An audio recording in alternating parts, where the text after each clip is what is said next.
Hello everybody, Brent B here with two very big reasons why, in my opinion, vinyl stencils are far superior to mylar stencils. If you have ever used a mylar stencil, you know that you need a very flat surface so that all of the stencil makes contact. If your surface is slightly warped, it doesn't work. Paint bleeds under the stencil, ruining the lines of the image you're transferring. With a vinyl stencil, you don't have that problem. It adheres to your surface, making complete contact. That means nice, crisp lines. You'll notice that after loading my applicator here, I start applying paint or dye away from the edge of the stencil and then work my way to the edge as the amount of paint left on the applicator is reduced.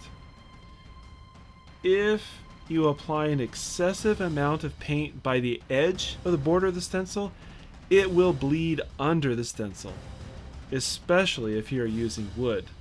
Also, when I am applying color by the edge of the stencil, I make sure to wipe away from the stencil's edge in order not to force the color under the stencil.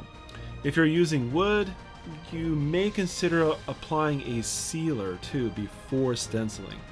That will further reduce your chances of bleed over.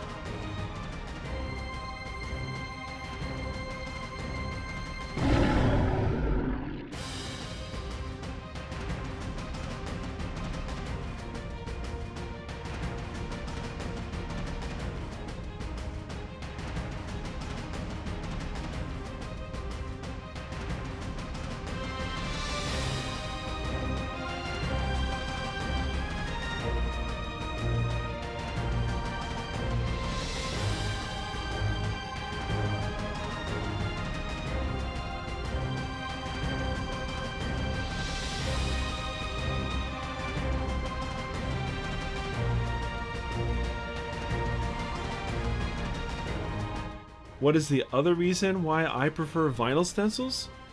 Well, a mylar stencil has to be one connected piece. Therefore, you have gaps in the image you are trying to transfer. But with a vinyl adhesive stencil, you can have floating pieces, so no annoying gaps that you have to touch up later.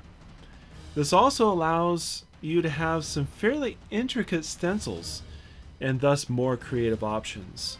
So, vinyl stencils rule, in my opinion. This game board that you see here is from my co-worker Buck and his nephew JJ.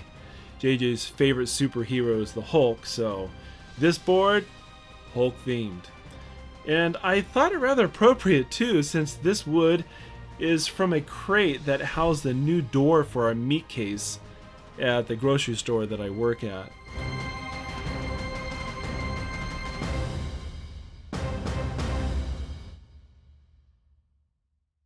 You see, a few months back, I later smashed, like the Hulk, the electric cart that she was driving into our meat case.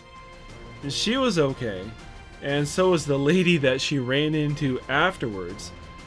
But as for the glass door she hit, well, let's just say the Hulk would be proud.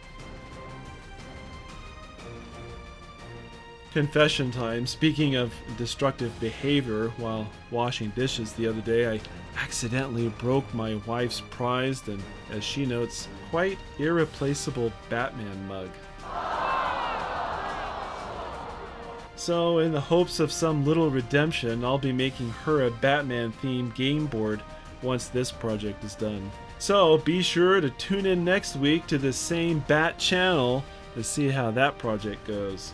Anyway, that is all I have for you in this video. If you found it a little bit helpful and enjoyed the presentation, I would love it if you would boop the like button. It lets me know what kind of videos you appreciate and where I should concentrate my efforts. If you want to see more, please feel free to subscribe and hit the bell to be notified when I have a new upload. So anyway, thank you so much for watching to this point, and I hope to share more with you another time.